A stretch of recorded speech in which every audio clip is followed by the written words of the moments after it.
دوست داشتن وطن، احترام ارزش‌های مقدس ملی، حمایت مرز و بوم اجدادی از جمله رسالت‌های بزرگ و پرافتخار است که اجرای آن برای هر یک فرزند سربلند این سرزمین مقدس باعث شرفمندی است.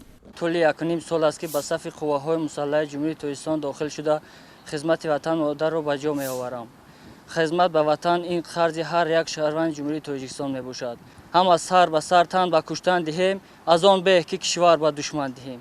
خوشبختانه امروزها ماهیت این وظیفه مقدس شهروندی و قرض بزرگ فرزندی از جانب جوانان با ننگ و ناموس و سالم و تنومند کشور به خوبی احساس می شود. آنها اختیاراً با خواهش خود و داوطلبانه به خدمت مادر وطن می روند و در صفای ارتش ملی همه جانبه آب و تاب می یابند.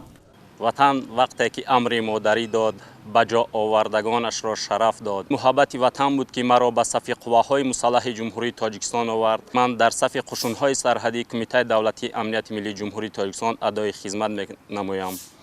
از هر یک جوان خواهش می نمایم که به صف قواهای مسلح آمده ادای خدمت نمایند، زیرا خدمت در صف قواهای مسلح جمهوری تاجیکستان خرج هر یک جوان مرد می باشد.